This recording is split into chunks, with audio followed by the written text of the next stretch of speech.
This one is posted from 12 days ago. It's coming from AITAH. Am I the asshole for not trusting my husband after he depleted our savings to pay for his dog's surgery? This one's gonna make me sad. Yeah. And angry at the same time. Great. All right, let's go. My mother-in-law asked my husband a year and a half ago to watch over her dog for when she went to surgery and rehab following the surgery. She's a healer.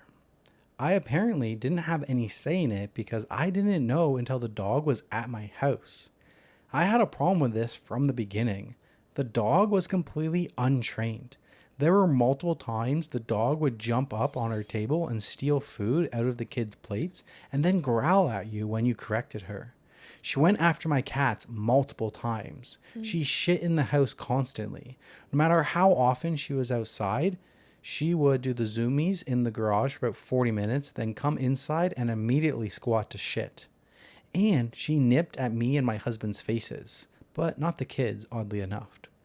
Hard enough to draw blood, too. If you pulled away before she got you, you could hear the teeth smashing against each other like a snap. I didn't want the dog, and I expressed it 100 times. He refused to get rid of her because of his mother, despite his mother having been out of rehab for over a month at that point. Well, his mom told us 3 months ago that she would be taking the dog back in April. But 2 weeks ago, she comes to our house and surprise, surprise, she has a new dog. Oh. She told us, well, you've had her for so long that I figured you could just keep her. I had just found out I was pregnant a month prior to this. I told my husband that there was no way we were keeping this dog. I never even wanted the dog here. He eventually said okay and found a nice couple who owned a giant farm to take care of her for an overnight and to see if they would be a good fit. That was 3 days ago. We got a call the very next morning saying the dog had been hit by a car. What? He rushed us to go get her and bring her to the emergency vet. She needed amputation, surgery on her front paw, surgery on her pelvis, metal plates put in, and a lot more. The total for the surgeries was almost $13,000. They told us prior to doing any of the work that they had a healer rescue who was willing to take her if we couldn't afford the surgeries. I go back out to the car at this point because I'm feeling nauseous from not eating anything and being pregnant. He comes out like half an hour later and tells me that he's paid $7,800 towards the cost from our savings account and opened an animal care credit card to cover the rest, which has a 26% interest if you don't pay back the full cost in 6 months. Now he's saying we can't get rid of the dog because she has been through too much and that, quote unquote, she's his friend. I'm so wildly repulsed by this that I can't even look at him the same anymore. This is divorce territory for me.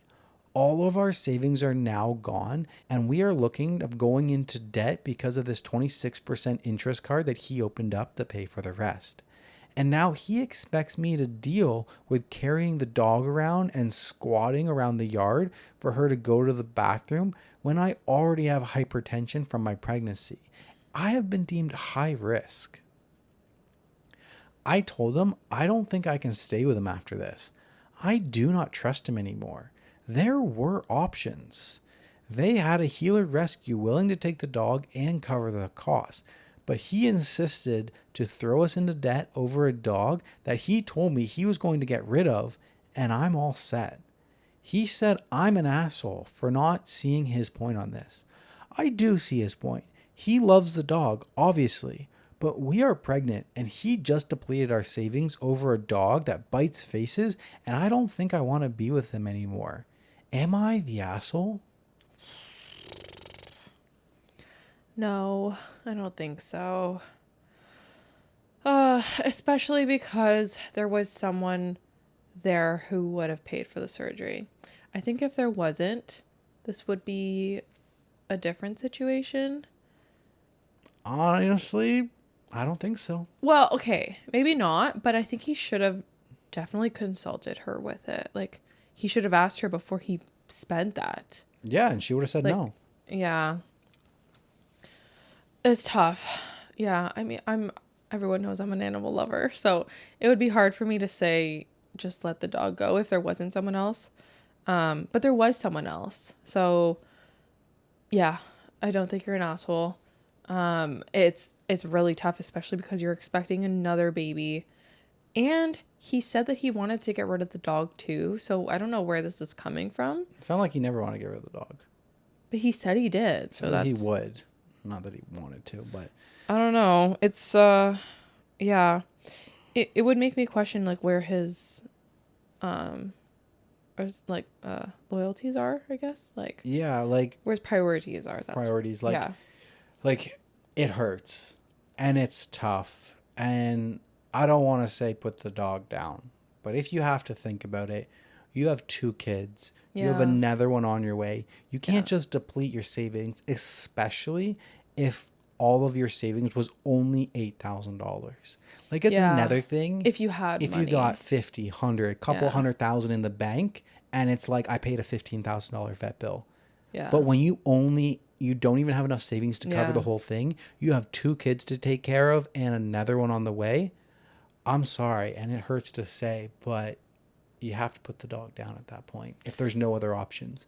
But there literally was another option in this situation. Yeah. And even before all of it got to this point, it's a huge red flag when he didn't even ask her to bring the dog home. Yeah. Didn't even tell her how long the dog's going to be there for. Yeah. The dog's there for a year. I would have been furious the day the dog came home. Mm-hmm. We have 2 cats. I don't need this dog. And as soon as the dog nipped, as soon as the dog chased after my cats, I'm like, we don't have, like, I guess it's for us. We've had firsthand experience with our cat got nipped by a dog and it cost us $5,000 to get her jaw put back into place. Like, those things are huge red flags and unacceptable for me to have this slightly aggressive dog. Yeah. Even being in our house. And then to and get the fact to this that it's point, around the kids too. Like, not only the cats, but like the kids. And the fact that the mom just shows up with another dog saying, oh, you can keep that one. So irresponsible. What the hell? Like, wildly irresponsible. That's insane. Yeah.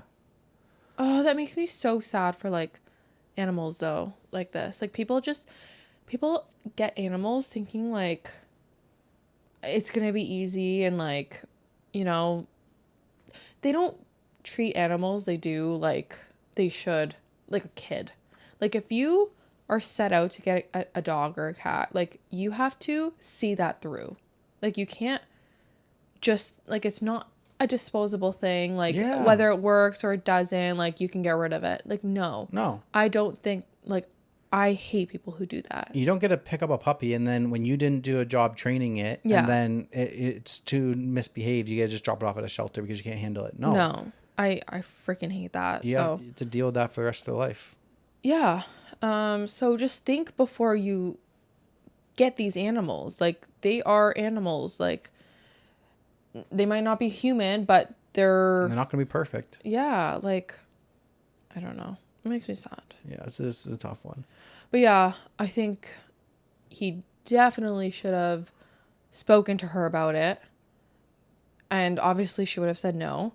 But there was another option, which would have been a great option too. Like, the dog would have had the surgery and he would have had like a loving home for him. And now this home is going to be hostile for that dog because he's not going to be wanted.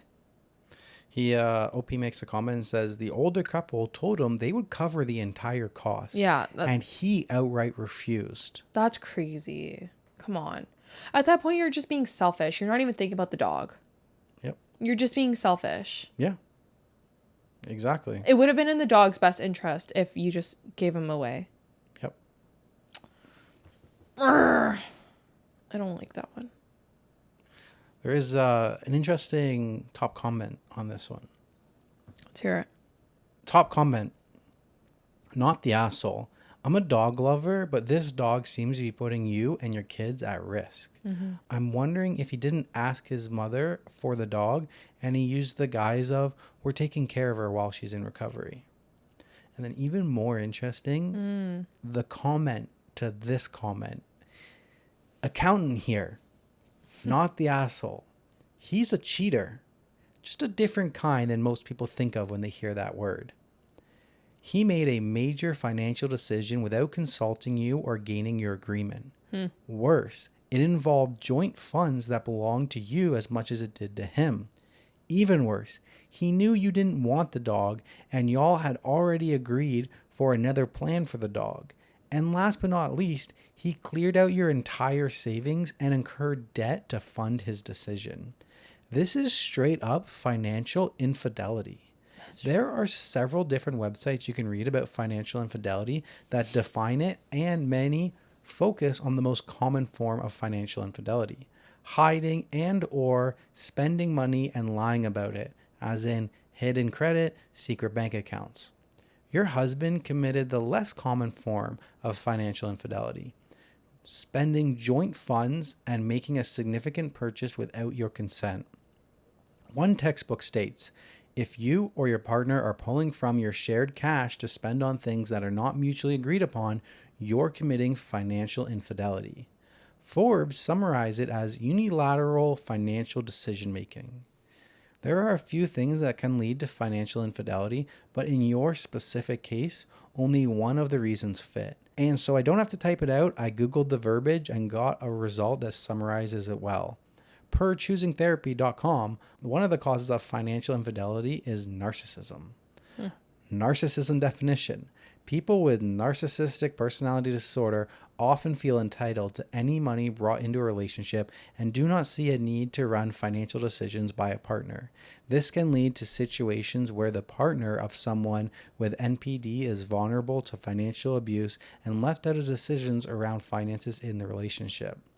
Other websites go into how a partner might just not want to have to compromise, so only tell their partner after such decisions were made so they can avoid including them in any decision making that may result in them not getting what they want.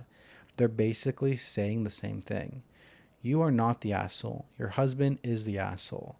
He wanted something and determined that his want was so great that it justified stealing your half of the savings to add to his own, as well as taking on an honestly horrific debt to enable him to complete this absolute batshit crazy expenditure.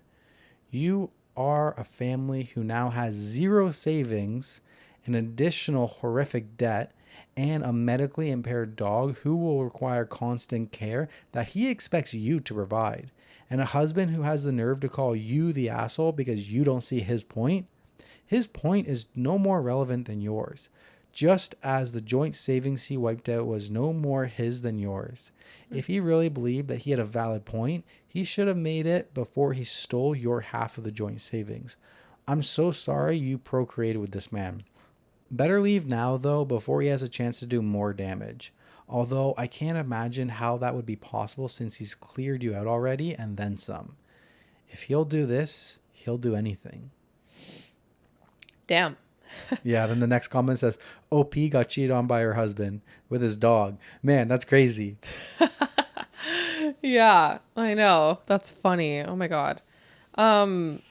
Yeah, no, he raised, or that commenter raised a lot of good points there. I think, yeah, he is a bit of a narcissist for thinking that he can make those decisions by himself and not even think about asking you for your opinion or your permission. Exactly. Do you ever think that I'm a narcissist sometimes? About what? I don't know, anything. I feel like you've called me narcissistic in the past. No, when? I have no idea. Maybe there's been other people, or maybe I've thought of it for myself, but I don't think I'm narcissist anymore because I never feel entitled to your money. I never feel entitled to your money. So I don't think I'm narcissistic. That made me feel better. I've never called you a narcissist, just for the record. Okay. Maybe like a joking way or something.